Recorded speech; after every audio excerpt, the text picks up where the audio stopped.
Hello everyone, welcome to the latest edition of the 4LadsHadADream podcast. I'm delighted tonight to say that we will be joined as usual by Evening Times and Herald Chief Sports Writer Mr. Chris Jack.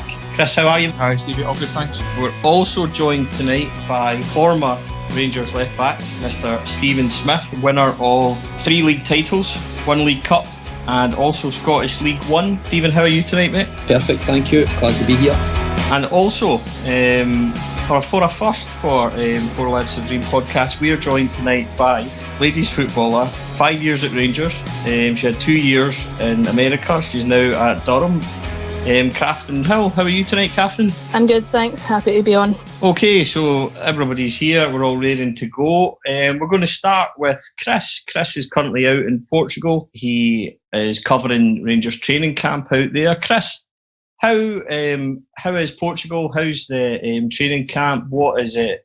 What are the facilities like? And what's the general feeling out there? It's lovely. If you're looking for a holiday destination, I can wholeheartedly recommend Villamura. Very nice indeed. And more important matters in terms of football, Rangers based in a training facility around about half an hour drive from here.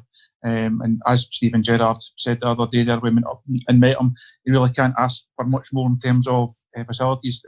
He really enjoyed their time out in Spain 2 months ago, but I think they've stepped it up this year. There's everything's laid on for the players and the staff. They can't ask for anything. You were out and you had access yesterday with a short time with the manager. You were able to see the facilities.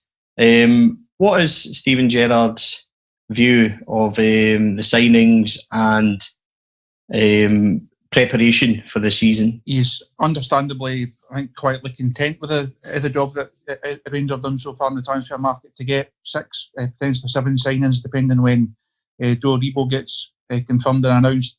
It's a really good start to the window from Rangers. They've known for some time what they wanted. They've known what players they wanted. They also got Jordan Jones and Jake Hasty done a while ago. But to then go and do the other business, getting Steve Davis tied up, and then bring the guys in, obviously Greg Stewart, George Edmondson, Shea Ojo. There's a lot of competition for places in that squad now. There's a lot of guys there that can come in and really stake a claim. I think they're maybe still a couple short in terms of starters. I wouldn't be surprised to see another centre half come in. I'm assuming we'll talk about Ryan Kent's situation as well, and then that just depends what happens up front. So it's rumoured that Ryan Kent will be meeting with Liverpool this week. All the noises seem to be positive that Ryan at least certainly wants to come back, and that we definitely want him back. What is your thoughts on that? What's your feeling on that? Is it likely? Are we going to get this one over the line? I would be fairly confident that it will happen. I wouldn't say 90-odd%, but I think 70-odd% would be fair on that. We spoke to Gary McAllister at the start of the week, and he said that Rangers would be in pole position if Liverpool decided to loan Ryan Kent out again. Speaking to Steven Gerrard the other day there, and he basically said Rangers have done all they can to try and get Ryan Kent back. Now their offers on the table. Ryan knows where Rangers stand. Liverpool know where Rangers stand. Eventually, it comes down to what Liverpool want to do with him, and then what Ryan Kent wants to do. If Ryan Kent wants to come back to Rangers, he will be a Rangers player. So certainly a bit of work to be done on that one yet. I think the Rangers fans should be fairly confident that they will see Ryan Kent in a Rangers jersey next season. With that said, with Jordan Jones, Jake Hasty, obviously Shea Ojo, possibly then Ryan Kent, that's 4 new attacking options. Where are we likely to go to dip into the market next? That's assuming that there's no outgoings. Where do you see the next players that might come in? Assuming there's no outgoings, I think you're definitely looking at another centre half. Again, when we spoke to Gary McAllister at the start of the week, he used the phrase "we needed numbers" quite a lot when regarding George Edmondson. The Edmondson's also in to play a part here and now. They also see him as somebody that can play a big part going forward, and a young player with a lot of potential.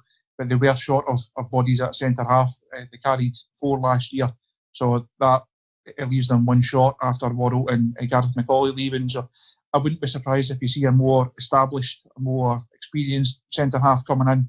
and that then will leave you with Katic and Goldson or Katic and Edmondson, as backup options to Goldson and this new centre half. There's still a wee bit of doubt what he'll do at left back. I think that this is a big week for Borna Barisic. If he can prove that he's got the right mentality and he can convince Steven Gerrard that he's got what it takes, you might find that he starts the season as left back, and then see how that goes towards the end of the window. Apart from that, I don't see them doing much else. They're well catered for it in the middle of the park. As I said, they're well catered for it in the wide areas. You're probably looking at another striker, depending where you see Greg Stewart, or you see him as Kyle Lafferty's replacement in the forward line. So it's really just the final touches for Rangers now, which is certainly a fairly good job getting all these guys in. I suppose then that where that leaves us in terms of squad-wise is to look at who's going out, because we do have a very large squad on my count. We're talking about Aribo coming in, Ryan Kent will take us up to the high 30s. Been a lot of noise about the guys that didn't make it. Chris, can you just summarise who's not out there in the situation with these guys? In terms of the guys that were involved in the first team squad last year, Eros Grezda, Kyle Lafferty and Graham Dodd, Jason Holt, Jordan Rossiter and Craig Docherty are uncertain, I would think. I believe Shrewsbury are keen to try and take Holt. Will leave the club. It looks like, I think it's fairly safe to say that Grezda and Lafferty almost certainly have played their last games for Rangers. Stephen spoke about this the other day, saying he had to have frank and honest conversations with a lot of guys, and basically saying you're not going to play any football here. It's best if you move on. So my even Times column at the start of the week was on the deadwood that Rangers still have around the squad, and I see that there is a lot of players there. There's a lot of money still going out the door every week for guys that aren't even contributing little, for guys that are contributing absolutely nothing. So fairly soon that will become a quite pressing matter for Rangers to try and get some of these guys off the wage bill and out the door, because you don't want them using up money when you don't have to spend it. But you also don't want these guys around the training centre every day. You don't want them around the club being negative influences and sucking energy out of the place. So I think Stephen is fairly keen to try and bring the numbers down to a more manageable level if he can. Is there exits close for any of the ones you mentioned? Not that I'm aware of. It's still fairly early in the window in terms of English teams doing their business. Rangers are also doing theirs early because their season starts so early. If you look at the type of teams that most of these guys are going to go to, there's not that great an urge down south for deals to be done really early. Wouldn't be surprised if you see Jason Holt being reunited with Mark Warburton. That one seems a kind of obvious one. Interesting to see if that happens. In terms of Lafferty, it's hard to see where he goes. In terms of Grezda, it's really hard to see where he goes, because Rangers will be looking to try and recoup as much of the fee they paid for him last year as possible. And I'm not convinced you'll get that much back for him. Stephen spoke the other day about making mistakes in the transfer window last summer. He also didn't get every one of the 15 right. And Grezda certainly has to go up amongst the more costlier mistakes that they made. So there's a bit of tidying up to be done to get rid of key legacy issues from previous managers, but also to clean up some of the mistakes that I say Rangers made this time 12 months ago. Borna Barisic is probably the most interesting conundrum, because I think it's fair to say that apart from a couple of early performances, he didn't really impress at Rangers at left back. He didn't look confident. He looked very nervous. What is Steven Gerrard going to be looking for from him this week that's going to persuade him that the mistakes and the nervousness that he has shown isn't going to be a factor this season going forward? I mean, he's got undoubted qualities, a Croatian left back. Where do we go from that point of view in terms of this week? I think Borna has to prove that he is the player that everybody thought he was this time last year when Rangers played Ojegek at Ibrox, when he played in the return leg as well, and everybody thought he was going to be a kind of hard as nails marauding left back, and that didn't really turn out to be the case. Stephen got really frustrated with the number of times that he was injured, and the number of games that he missed, not always through serious injuries, but to be niggling things and ones that Stephen maybe thought he could play through at times. So I think Barisic has to show that he's got the mentality to be at Rangers. And Stephen speaks a lot about players having that mentality and that will to win. You have to be right on that side of it. It's one thing being a good technical player, which I think Barisic is. I think he does have good technical qualities, but you have to have the other side of it when you're a Rangers player, and that's the thing he's still to really prove that he has got. Now he's ahead of Gersnet in that regard, because Gersnet hasn't really shown that he has the technical ability to be at Rangers as well as the mental ability. Barisic does, I think, have the technical attributes. If he can show over this week and in the early weeks of the season that he's got the heart, he's got the fight for it, there might still be a chance that he can salvage his Rangers career. We've seen a lot on social media from the players. The spirits seem high. Jake Hastie's already been nicknamed Gareth Pale. There was a wee bit of kind of camaraderie with Glenn Kamara using a Sainsbury bag to carry his stuff and things like that. What impression do you get of the squad and the general kind of happiness? Albeit, obviously, you haven't had a massive access to them, but you were down yesterday. What's the kind of morale and feeling like from the squad going forward? When we were up seeing them the other day, there was a really good feeling round about the training base, and everybody seemed in good spirits. Everybody seemed happy to be there. Like, obviously, going into training in the Portuguese sunshine does automatically put a smile on your face, but there does seem to be a good vibe round about the Rangers camp this year, and I think a real determination as well. The manager and the coaching staff will have realised how close they came last season, but realised how much progress that they did make, and they also really fancy their chances this season as well. So I think there's been real kind of determination to come back and hit the ground running. We've been each other's company again and catching up with what's happened over the summer. But it's been really business time for Rangers.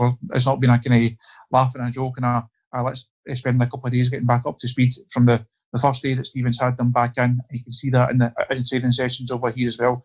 Rangers really are at it, because we look at the fixtures in the Europa League, and we know how difficult it is to try and get through 4 rounds, and also to start the league campaign with the Old Firm game coming at the end of the month as well.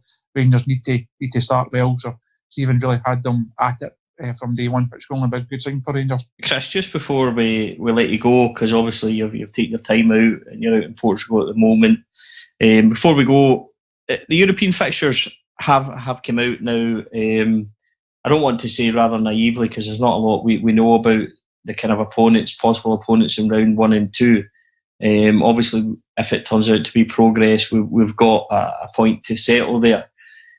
What do you make of the draw? Is it naive enough to think that it should be pretty straightforward for the club, and it's really round 3 where we should be thinking, that's when the big guns come in? Do you see any potential issues with the draw so far? Well, after what happened a couple of years ago in Luxembourg, you can never say never that there's not going to be any issues. But I think Rangers, quite rightly, should be fairly confident of getting through the first couple of ties with a minimum of fuss. Stephen used the first couple of games in Europe last year as kind of extended, hyped up pre-season friendlies, if you like.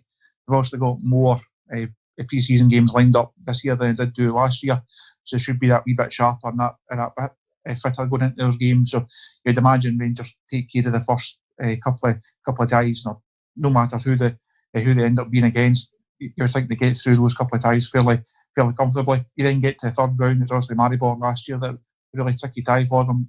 If they get a team of a similar standing, a similar level, you would think Rangers should get through that one as well. So there's another interesting debate amongst a lot of the Rangers fans about how important the Europa League is this season, and how much the Rangers really need it and how much they should go for it. But I don't think you'll get Steven Gerrard saying we'll just forget about Europe and we'll focus our attention on the league. He knows how important every single game is. He knows how important it is for Rangers to be back in European competition. And you look at the financial benefits of it last year as well. There's no chance that Rangers are going to be taking Europe lightly. 12 months on, having come through the 4 ties, the team's older and wiser. They know how to handle that a bit better. And I think Rangers will certainly fancy their chances of going all the way again, getting through those 4 ties and getting back into the group stages.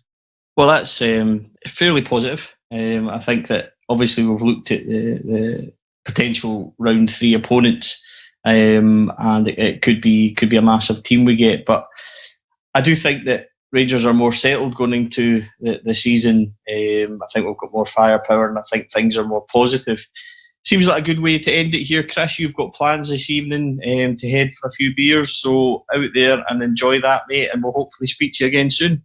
I will do it. I'll leave you to it. Enjoy the rest of the show. I'll catch up with you soon. Thanks, Chris, for your time. All the best, guys. Thanks, guys. Seems like a perfect time, Stephen, to bring you in and ask you. You've done a lot of pre-season with in your career, and obviously with Rangers.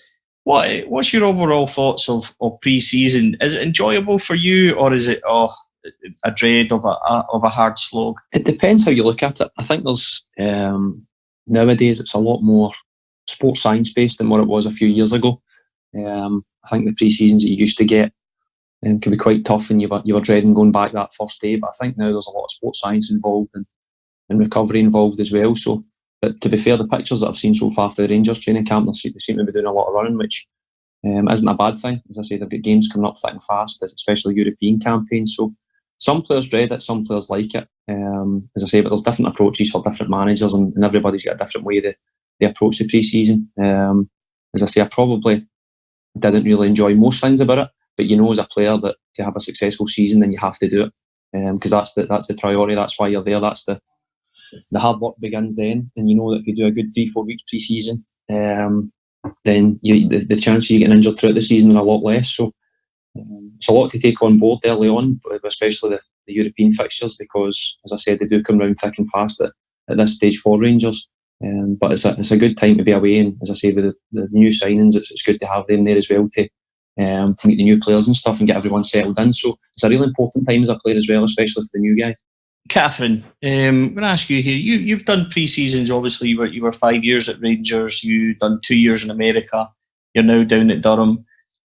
How different is pre-season in Scotland compared to the methods in America, for example? And just like I was saying, Stevie, there, how do you enjoy pre-season, and do you look forward to it, or are you wary, or what's your thoughts on? Yeah, I'm not one that really enjoys pre-season either. Especially in America, over there it was more you were seen as an athlete, so it was all about getting stronger and getting fitter. So we used to have just running sessions alone as well, whereas in Scotland you don't really have as much time as you did in America. So it was trying to get that running in, but also get the football in at the same time. So I think America was definitely harder in terms of running and stuff like that. But I'm just not one that enjoys pre-season either, especially as I get older. Stephen, you obviously done pre-season under Walter. You've done pre-season under Paul Le Guen. You've done pre-season out in America with Portland Timbers. What do you remember as being the worst pre-season, or not the worst, but in terms of the most difficult?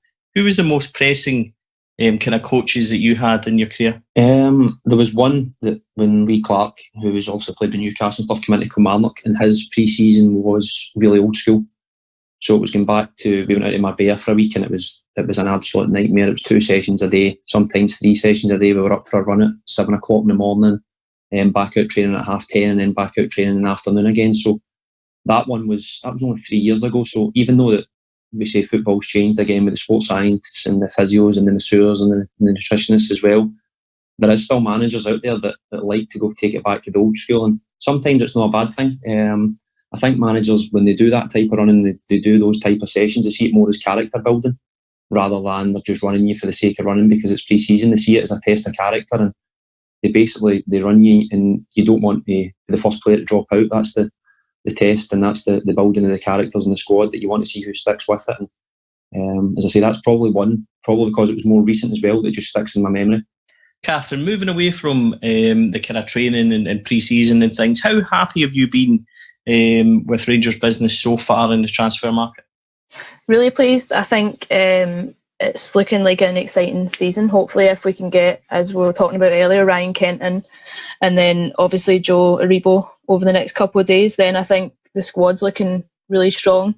I think towards the end of last season, we showed that we can compete if we can just get that consistency. And I think having a bigger squad going into this season will definitely help, hopefully, especially if we do go on a good European run again. I think we need a big squad, but good enough as well. Stephen, just essentially the same question to you. You've obviously you've been there, you've done it in Rangers history.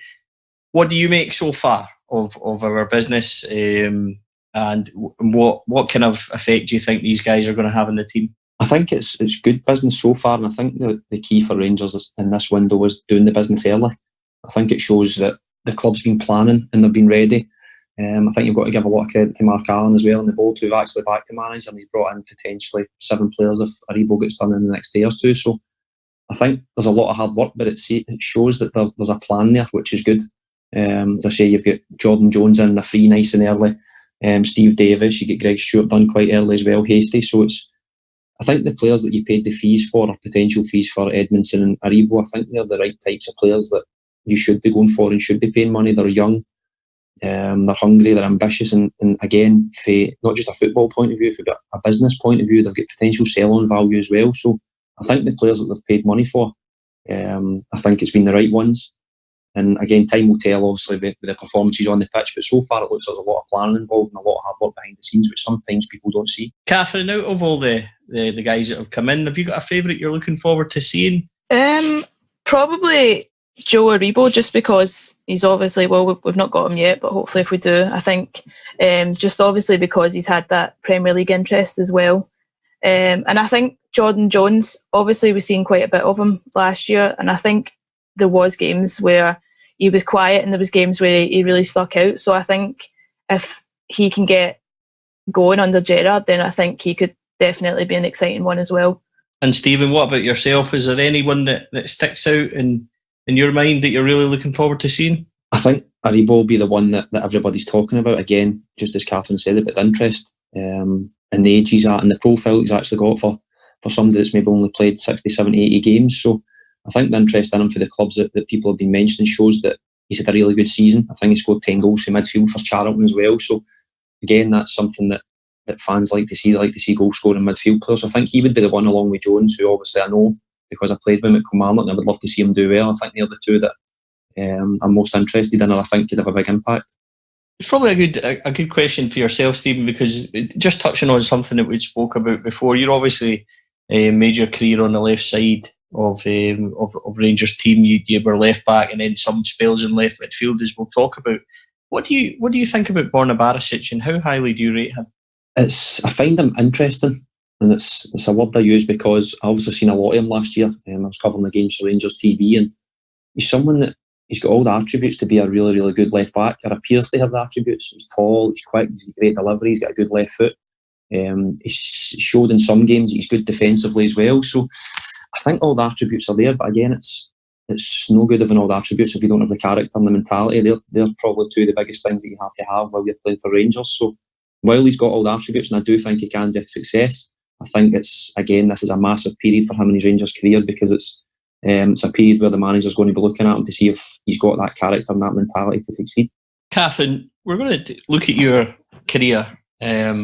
Obviously, it's a lot different being a professional women's footballer, because there is, I sometimes think, unfair criticism towards a women's game. We've seen just with the World Cup on at the moment, a lot of observations with the men's game, which I don't think is fair. There's been a lot of quality on show in the Women's World Cup. How much have you enjoyed watching that? Yeah, I think it's been a really good advert for the women's game.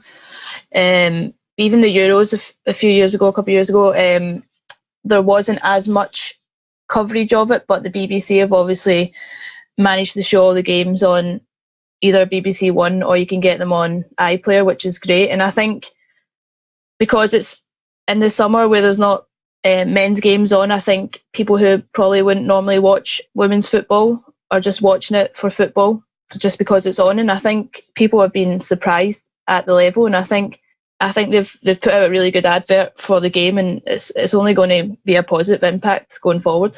Kathryn, you managed to play for your heroes in Rangers, and you were 5 years at the club. What are the highlights for you during your time at the club, and how much did you enjoy wearing the colours of the light blues? Yeah, it was brilliant. Obviously, from a women's perspective, it's difficult to kind of grow up thinking I'm going to play for Rangers, but as I got near the age of moving to another team, Rangers were starting to get a good women's side and girls set up. And I remember when I first went to Rangers, I didn't actually get signed, and then I just trained for around 6 months and eventually got signed.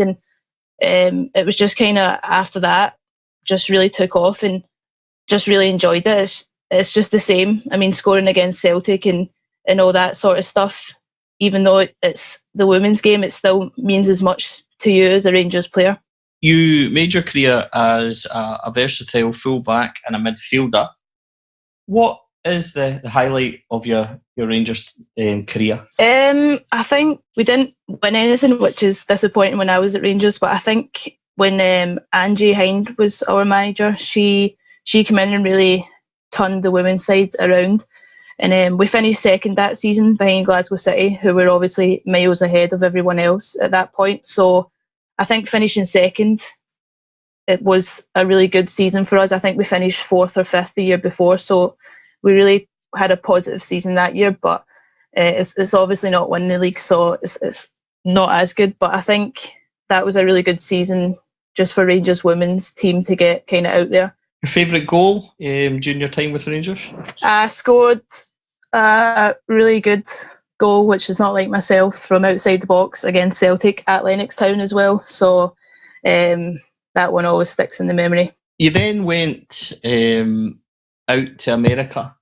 How did that move come about, and how different was America compared to your time at Rangers? Yeah, so Angie Hind, who was the women's manager, moved from Rangers to America, and I was at university at Strathclyde at the time. I had been there for around 2 years, and she moved to university there, so I ended up just transferring on a scholarship. I obviously knew Angie as a coach, and I thought she was a brilliant coach, probably the best coach I've had, and it was kind of a no-brainer just to move over and live in America. It was something that I always wanted to do, and getting the opportunity and having familiar coaches, I think, really helped.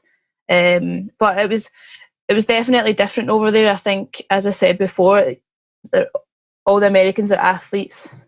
The technical side of the game is maybe not as good as you would see over in Scotland or England, but it was a really good experience and one that I really enjoyed. I was there for 2.5 years, so yeah, loved it. You're now back on British soil and you're at Durham. How are you enjoying life down south, and how are you able to keep up with Rangers and all the latest news from down there? Yeah, it's good. I'm going into my 3rd season now with Durham. We start pre-season next week, so it's good. We're playing in the Championship, which is the 2nd league, so we have some really good teams. We had Man United last year in our league, who obviously just formed the women's team. And then we had exciting cup games in the FA Cup. We had Chelsea as an FA Cup quarter-final, which was brilliant. Obviously, a lot of their players at the World Cup now. So it's a good level, and I really enjoy it. In terms of keeping up with Rangers, I've got my season ticket, so I'll try and get up on the Friday night. Usually if they've got a game on the Saturday, then I'll head back down, and we have games on Sundays. Obviously it's bittersweet when we do well in Europe, because all the games get moved to Sunday, which means I can't go because I've got my own game. But overall it's quite good. I managed to make quite a lot of the games, so I've already checked the first Old Firm and I can make that one, so quite happy with that. Good girl, always looking out for the priorities. That's what we like. Finally, just to ask you, you obviously have been away from Rangers women's side now for a few years. They're getting a lot more support from the club. There's a lot more kind of financial help. There's talk of them getting finally to play at Ibrox. Amy McDonald is kind of seems to be growing the ladies' side as a whole. Where do you see the differences between the times that you were at the club and where they are now? I think it was just, as you were saying there, it's support from the club. We used to train at Murray Park, or the Hummel Training Centre as it is now known, but we would have to wait until the boys' teams were out. So I think we used to train at 8 o'clock at night until 10, and then there was a few of us from Ayrshire, so we weren't getting home till 11 o'clock. So I think now they've got their own training facilities where they'll go and train, and that's just support from the club. And I think they've got a good setup in terms of all the youth players going through as well, which is what you need at a club like Rangers. And I think if they can just keep progressing and getting more support, then I think in the next few years they'll definitely, start going places. I think you're obviously going to be competing with the likes of Glasgow City, who have been the top team for a while. But I think overall in the Women's League, a lot of the teams, Hearts, Hibs, Rangers, Celtic, they're all starting to support their women's teams now, which is great to see. Kathryn, that's a brilliant insight into the women's game and your time at the club. We're going to now speak to Stevie, obviously, about his time at Rangers, and then we'll come back and we'll talk about the season ahead just before we finish. But Stevie, coming to you, your first spell at the club, you joined 2002 to 2010. Your debut in 2004 against Hearts. Always remember seeing you play, and everybody was very excited by what we saw early on. How did it feel to make your debut for Rangers? It was obviously a great feeling. It was something that at the time I took it all in and thought it was normal, which was a wee bit strange, as I say, because it's all you ever want to do. I mean, I was at Rangers when I was 8 or 9 years old, so I spent a long period at the club. I grew up at the club, so it meant actually quite a lot. But at that time, I was probably quite naive to think that everything was just normal. That's the way it was always supposed to be. It probably meant a lot for your family as well. They're watching and things like that. But as a player, it's strange because obviously it was a great feeling. But to me, it was the way it should have been, and it was normal. And I think coming through the youth system, you have to work really hard. So I think it was a sign of the hard work paying off for the youth system point of view for all the coaches that I'd worked with and things like that. But I think then in terms of the first team, it was just the start of the hard work. I think at that time it had basically been drilled into us as young players that don't think once you make your debut for the first team that's you made it. That's when the hard work really begins. Did you ever feel, obviously as a youngster coming into the first team and making your debut at Ibrox, and we are not, I think it's fair to say the Ibrox crowd is not the most patient. Did you ever feel any nerves, or were you never feel any kind of anticipation of playing in front of the crowd or playing for Rangers, or like you said, was it just a natural progression into the first team for you and a confidence that I'm where I should be? I think when I first broke through, I'd done quite well at the beginning, which obviously helps, and you get a lot of praise. And there's a period when you first break through, maybe 15, 20 games, where you're maybe making mistakes, but because you're young and you're learning, and the Rangers fans want to see their own coming through, so I think they let you away with a little bit. I think in terms of the atmosphere, and I think obviously that changed when you could go to my second period at the club. I think there was a lot of things going on off the pitch which everybody knows about, it's well documented. Myself playing in a position that I didn't really see myself playing in, but again, you do it because the manager asks you and things like that. So in terms of the crowd and maybe the crowd changing a little bit because it's a big club and the expectations, I think the second time round you probably felt the negative energy more than obviously the first time round where we were quite successful. We'll talk a wee bit more about the dynamics of your second spell, but journeying back 2005, you emerged now as first choice left back. It's fair to say that hopes are high for you being one of the best kind of youth players that have came through the training centre. 2005, obviously 2006 was a bit bittersweet if memory serves me right, because we weren't firing all cylinders in the league, but we had a great Champions League run and lots of good games, Villarreal and things like that. How was Alex McLeish with you as a manager? He's someone that I'll always be grateful to for giving me my debut. He showed that trust in me at a time where potentially Rangers could have spent money and signed another left back. I think they already had a few at the club, the likes of Michael Ball and Vanoli and people like that with a lot more experience than me, Ian Murray as well. So it was a period of the club where there was competition for places and there was probably finances there to go and sign someone else. So I'll always be grateful for him for being brave enough to put me in.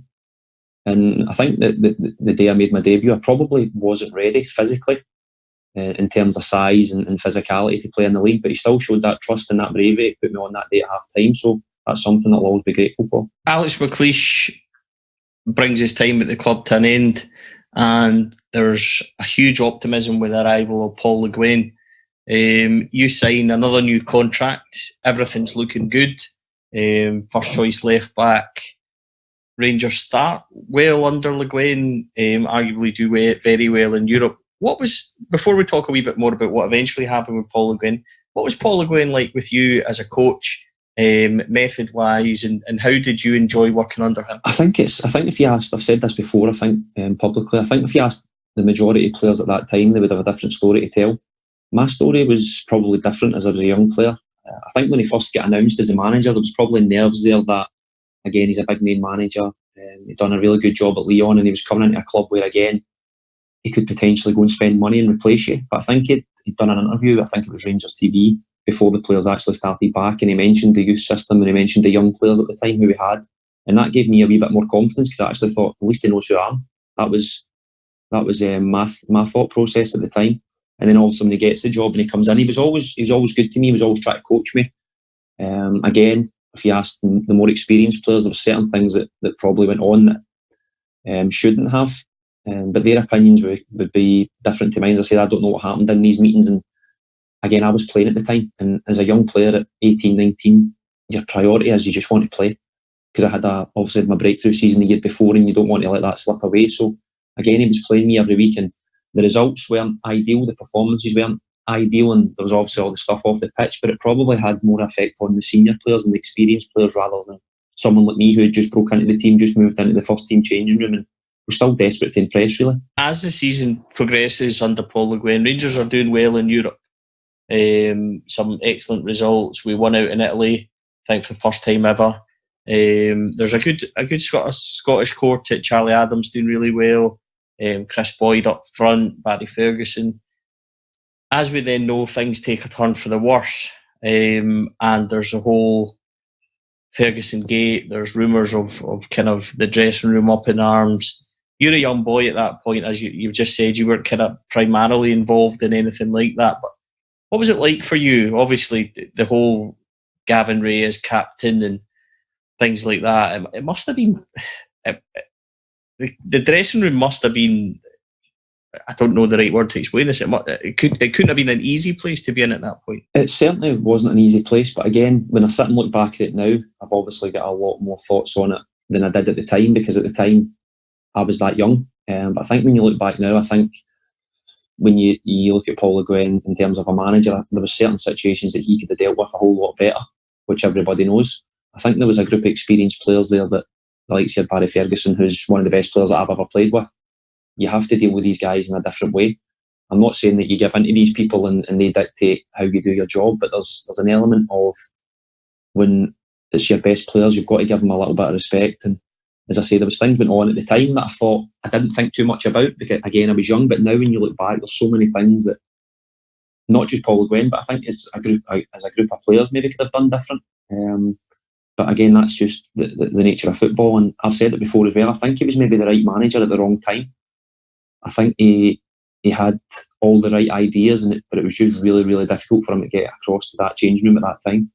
Paul Le Guin goes around New Year time. Walter Smith is quickly appointed. Ali McCoist joins him. Kenny McDowell. At this time, it kind of spells the start of a really difficult period for you. You were 15 months out with a pelvic injury, and then you had hernia issues. How difficult was it for you around that time, and what was the main issue with the pelvic injury? It was, I'm not going to lie, it was a difficult time. And again, I say it was, at that time, it was probably more difficult for my family rather than myself, because they don't know the ins and outs, and they get all the people, obviously you've made your breakthrough and everyone was talking about you, and they get the supporters coming up to them at the games, or in Asda, if your grand's in Tesco asking them, is he going to have to retire? Because all these questions were getting asked about myself, so it was probably more difficult for them. And I think for myself, the difficulty in it was nobody actually knew what the problem was. That was the big issue. And the club were great to me in terms of sending me to the best specialists, the best people, the best surgeons. The club done everything that they could in that whole period to get me back fit. And again, that's something that I'll always be grateful for, because there's loads of clubs that I've been to since that would maybe have disregarded a player after a 6 months period where there's no any progress. So again, all the physios and the doctors and the managers that worked with me at the time, that they had the faith to send me to these people. And sometimes it was going abroad for operations and stuff, and I know these things cost a lot of money, so it's something I've got to be thankful for. But in terms of being difficult, it was probably more difficult for my family, if I was being honest. You were then, from that, it took a while to re-establish yourself. You were fit for a while, but never really made the breakthrough. Manchester had obviously been and gone, and Walter Smith was building something. We had a good side. You come back into the team, and it's very much a kind of cameo role at left midfield. Sasa Papac's obviously very strong at left back, but you grew into the position, made it your own for the running as Rangers sealed their title. You also played in Scottish League Cup against St Mirren. It must have been hugely satisfying for you to re-establish yourself back in that team that had already been so successful under Walter Smith. It was, at that time, we had a really good squad, and for the length of time that I'd actually been out injured, it was so difficult to get back in. I mean, there was international players sitting in the stand that couldn't get in the 18 and things like that, and it was just a really good standard to play. But it was a really good changing room as well. And obviously Walter and Alan McCoist and Ian Durant and Kenny McGill, they brought that environment. That's the environment they like to work in. So, but for me, for being out for that period of time, I probably thought that I was ready to come back in earlier than I actually was. I think I had a period of training for maybe 3-4 months where I was thinking I'm ready, and I wasn't, and it took a wee bit longer. And again, that was probably on part my fault as well, because again, I'm thinking I'm ready, and some of the games you play for the reserves at the time of under 20s, my performances weren't great, but in my mind I still thought I was ready to go back into the first team environment, and I wasn't. And then it just clicked. Maybe one day or 1 week, I can't say specifically what it was, but I started to get back to the levels that I knew I was capable of, but maybe my body wasn't letting me go there just yet because I've been out for so long. And I was fortunate again, not fortunate, but there was a few injuries in the game that I actually came back for. I think it was Motherwell at Ibrox. In the game I was playing wide left, and at that time I did feel ready, and I was ready, and they did say to me, you deserve it, you've been working hard and things like that. So again, it was difficult with the level and the ability that was in the squad, but to be involved at that time of the season with that squad, again, I'm thankful for that, because again, it was a successful end to the season for us. Just touching on that end to the season, league winners, it must have been hugely satisfying for you, because as I said, you were there from the age of 8 or 9. You said yourself but you've actually, without this sounding bad, you've actually made a major influence on that last period. I remember that time there was injuries. I remember Andreas Felica came in, and he was scoring goals for fun up front, and your performances on left midfield were really good, especially your delivery, which is something at the time that we had been missing. How satisfying was that for you, finally to win, properly win a league title with the club? Again, it was just good to be back involved, and I get that period. I think that the Old Firm game that came after that, I think we were maybe a point or 2 points in it between us and Celtic getting into the game, and we managed to win the game 1-0. So I think Steve Davis scored at the back post. So I think that was one of the most satisfying games I'd actually played in, because you felt like, again, everybody in the build-up to that game had built up to being a title decider, and everybody thought that as well. But Walter Smith, one thing he always used to say is the game before and the game after are just as important as the Old Firm games. And I think we managed to obviously beat Celtic and then drop points at Hibs the next week. So again, just to be back into that time under pressure, because that's what Rangers is, that it's a pressurised environment where you have to win, and you have to win trophies. And again, to be involved at that time was good for me. And again, it was a lot of hard work, not just for me, for a lot of physios and doctors and surgeons and everyone at the club who kind of stuck by me when, again, they didn't have to. So it was a kind of reward for everybody, not just myself. I must say, looking at it from outside coming in, there was part of the fan base that thought that we wouldn't see you again, because there was obviously the retirement rumours, and it was a horrendous injury, and as you said, nobody could kind of pinpoint what was happening. It was particularly satisfying for me. I always like to see our young players come through and do well. At 4LadsHadADream, we're huge supporters of the youth development, and we do as much as we can to try and raise money and things. So from my point of view, it was hugely satisfying to watch you kind of come back and help win trophies and do so well. But that takes us nicely. Obviously, then 2010 comes and you leave. You have your time away in America, a couple of spells at other clubs. You come back 2013 under Ali McCoist. What was it like to get the call to come back to the club? It was actually a period where obviously the MLS season runs different. So I was back for a period over Christmas where, if I'm being honest, my whole intention was always to go back to Portland. There was never any doubt that I was going to be going back there. I'd already kind of pre-agreed that I was going to stay for another season, and then at the last minute the club changed the goalposts with the contract and things like that, which happens in football. But I'd actually been in training with Rangers in between just to try and keep my fitness up. And I think when the club found out, or the manager found out, that there was maybe a doubt I was going back to the MLS, they said that, or they put the idea in, how would you feel about coming back? And obviously, for me at that time, it was by far the best option I was going to get. So it was a kind of no-brainer for me. And again, it was at that time in my career, would I ever have had the chance if the club wasn't in the situation it was in? Definitely not, because I think there's players that leave Rangers like your Barry Fergusons, etc., who are top players, and they get the chance to come back because of their ability levels. Where with me, it was maybe a wee bit different. I think basically the reason I got to come back was because of the difficult situation that the club found itself in, which was unfortunate. You touch obviously on that. There was obviously so much going on off the pitch. We were trying to get back to where we should be. Nobody in the stand was really happy with how the club was being run. Attendances were down, boycotts and things like that. How important and how vital was Ali McCoist as manager at that time? I think again there was loads of question marks over Ali McCoist as a manager, and he's someone who I've got a huge amount of respect for in terms of he's always been good to me. He's always looked after me. He's always tried his best for me. I think a lot of the question marks over him as a manager. And again, I don't think I realised personally how much he actually had to deal with off the pitch until maybe the last two months of his term as manager. I think then it started to become obvious that he was dealing with an awful lot off the pitch, which people will sometimes look at you and say, oh, you're making excuses because you like him or things like that. I'm not making excuses for him. I think it's just the reality of the situation that he had to deal with so many things off the pitch that in a normal situation I don't think a Rangers manager would obviously have to deal with.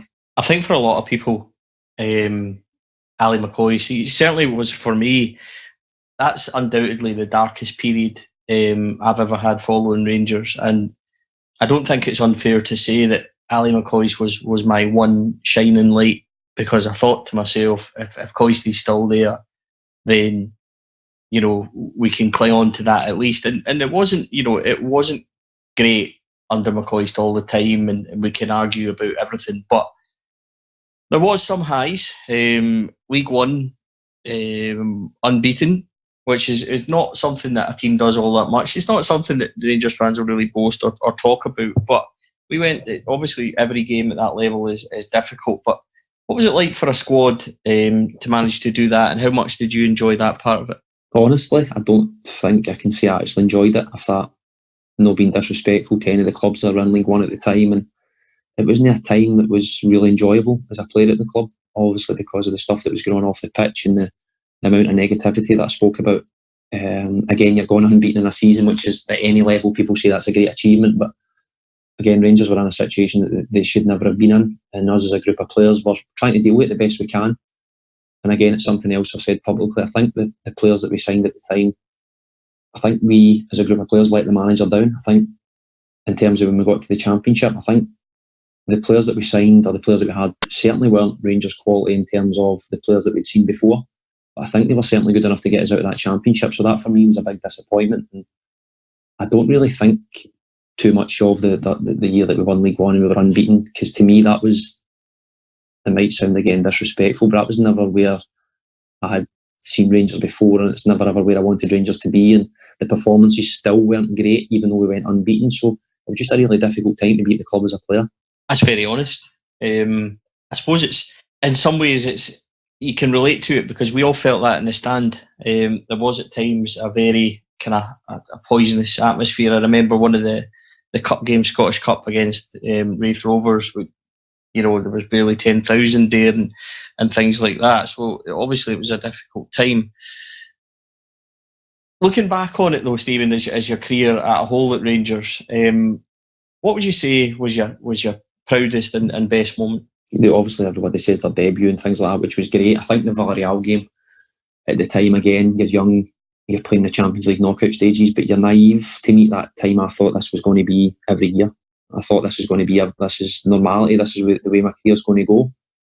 Now, when you look back on it, and I hadn't done so until recently when I retired, that you realise how big an occasion it actually was, because it's not the norm. It's not normal for, whether it's right or wrong, it's not normal for Scottish clubs to get to that stage of European competitions now. So it was a big achievement, it was a big game, it was a big atmosphere, and when you look at the opposition you're playing against in the terms of the players and the quality, then that was a big achievement. But at the time, again, I keep saying that word naive, but I must have been, because I just thought that was always going to be normal. I thought this was going to be every season, and it certainly wasn't. So I think the Villarreal game, and then obviously winning trophies, that's the be all and end all at Rangers from my point of view. When you're growing up at 8 or 9 and you've come up under guys like John Brown and Tommy McLean and Ian Durrant and people like that, so it's always been drilled into you that the most important thing is to do is win trophies. And again, I was fortunate enough to be in a position to do that. Couple of quick questions then before we go. I always like to ask people.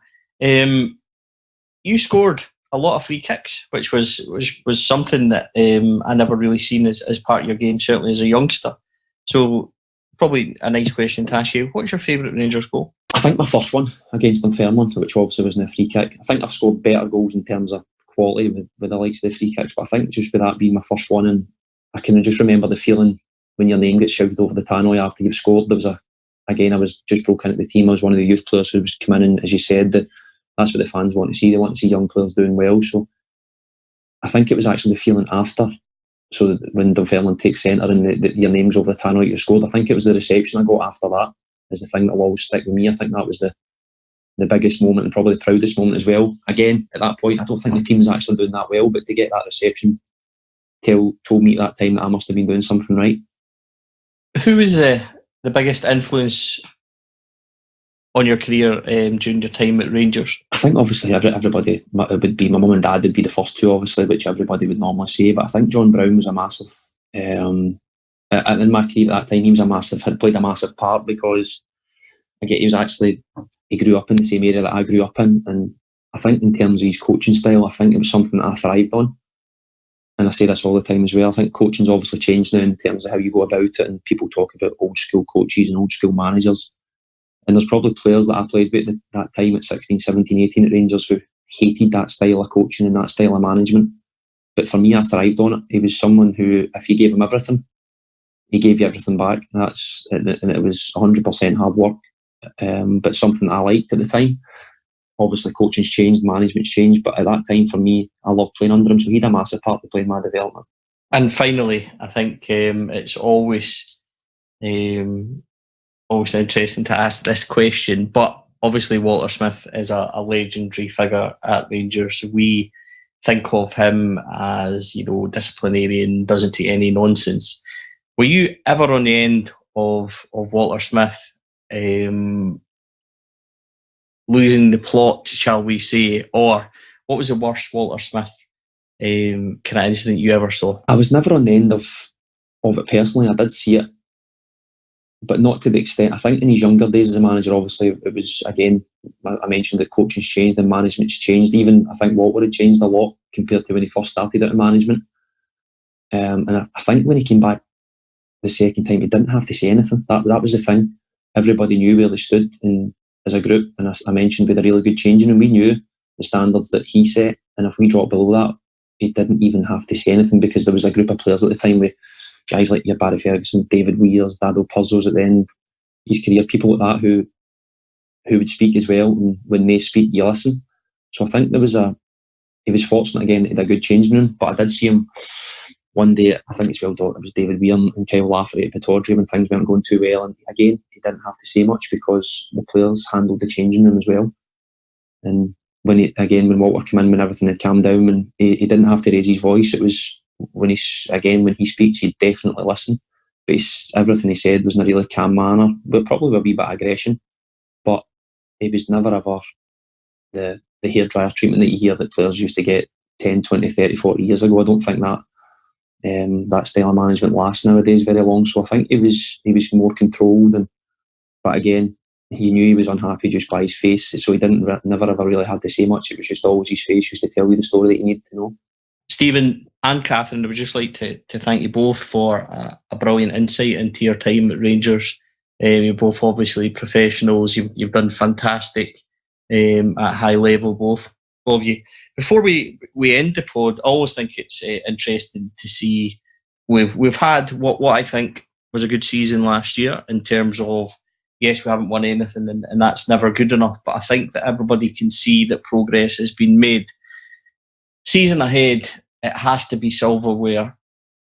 How realistic is it for us, Stephen, to think that we're in with a good chance of finally winning major honours, if not the major one in the league title? I think if you watched, there was a lot of arguments last year about have Rangers improved, have they not? I think if you watch Rangers enough, you know it was blatantly obvious there was massive improvements. From my point of view anyway, I think in my last season at Kilmarnock when we played against Rangers, that compared to the team that I watched the year after, there was massive improvements. And again, I seen last season as more of a building process. And again, I mentioned earlier about the be-all and end-all Rangers as winning trophies. I think last year for Steven Gerrard was going to be really difficult his first season with the rebuilding that he had to do in terms of the squad and even the training centre and things like that. There was loads of work that needed done. And I think now this season the building process is finished. And I think this year it has to be a trophy. And I think when you watch the games towards the end of the season, obviously the Old Firm games highlight this, that Rangers are more than ready and more than capable of going and winning the title, in my opinion. I think there may be one or two players short of winning the title, and I think they've got every chance of doing so. I think, again, going back to the Old Firm games, I think the two games that they played against Celtic, they were by far and away the better side in different ways as well. I think the first Old Firm game, they won it from more of a physical aspect. The second game, they just dominated with quality play. And again, they showed on that occasion that they're more than capable of matching Celtic, but now again it's about finding consistency to produce those performances week after week and also find a way to win when they're not at the top of your game. I think that's going to be a priority for Rangers as well. When they do drop below that 100% level, find a way to win. Kathryn, 55 this year, what's your thoughts? Absolutely. I'm positive going into the season. I think obviously at Christmas everyone was on a high after that Old Firm win, and then I think the players kind of let everyone down. I think obviously with the European run beforehand as well, I think it did show that we were maybe not quite there yet. But I think, just as Stephen was saying there as well, I think towards the end of the season there, we really started to hit a bit of form. So I think it's just all about consistency. And I think if we do get a couple of players in and keep everyone fit, I think obviously Stephen Davis, towards the end of the season, he started to hit a bit of form. And then Glenn Kamara as well, we only had him for 6 months. So I think they'll almost be like new signings as well going into the season. And then Barisic as well, if we can get him playing at his best, then I think there's no reason why we can't win the league. And I think that's got to be our priority. I'm personally not really caring about anything else. I just want to be celebrating title 55 come May. I think that's got to be it for the club this year. I don't think we'll get a better opportunity. I think that the current champions are in a bit of, I don't think turmoil's not the right word. I think that possibly they're in a bit of, they're certainly not as strong and as fluent as they've been under Brendan Rodgers in recent years. I think they've got some rebuilding to do. So I don't think Rangers have got that massive amount of rebuilding to do, and hopefully this is a year for us. On that, I would just like to thank our guest tonight, Kathryn Hill, giving us a brilliant insight into women's football and her time at Rangers. And obviously we wish her all the best for her new season in Durham. This year we'll be keeping a close eye out. Kathryn, feel free to come back on and keep us updated with your season and how it's going. And thanks for coming on, and thanks for giving up your time. Yeah, thanks a lot. I've really enjoyed it. And also a massive thank you to Stephen Smith for I'd like to say his honesty about his time at Rangers during both spells. It's great to hear somebody being so honest and talking about their time at the club. Stephen, thanks very much for joining us, and thanks very much for giving up your time and coming along and talking to us. No problem, enjoyed it, thank you. And just before we go, as usual, I'd like to say a huge thank you to Gersnet. for allowing us to do this. And also, I know a big, huge thank you to Graham, who gives up lots of his time to host this and then edit afterwards. Also, before we go, just a quick update. I am hosting the first ever 4LadsHadADream live question and answer session on the 30th of August in the Loudon Tavern between 7 p.m. and 10 p.m. Joining me on stage will be Chris Jack, who joined us before in the show, and also Charlie Miller and the brilliant Archie Knox. And we will be talking about all things 9 in a row, Walter, Europe, Marseille, all the big talking points from that period. In the second half of the show, we are joined by Barry Ferguson and Lee McCulloch, again to discuss Manchester, Paul Le Guen, Scotland and everything Rangers in a no-holds-barred Q&A. Tickets are £20. They will go on sale on Friday from the 4Lads Twitter. And if anyone would like to come along, please just keep an eye on that. And all our profits will go to Rangers Youth Development Company, RYDC. We're a huge fan of them. We're a huge fan of Colin Stewart and everything he's done for the club. I'd also like to point out as well that Barry Ferguson, Lee McCulloch and the guys have all waived their fee to come along and speak to us about their time. So we're hoping that we can get £4,000 or £5,000 from the night and give it to Rangers Youth Development. We've got some cracking raffle and auction prizes. Let Me Repair UK have sponsored the night, so it's not beyond realms of possibility that you could come along and win yourself an iPad or a laptop. So that should be fun on the Saturday morning, waking up hangover, wondering how you've done that. But as again, thanks very much to all our guests. Thanks to Kathryn, thanks to Stevie, thanks to Chris for giving up his time and joining us in Portugal. Thanks to everybody for listening. And until next time, ignore the nonsense, the irrelevant and the noise.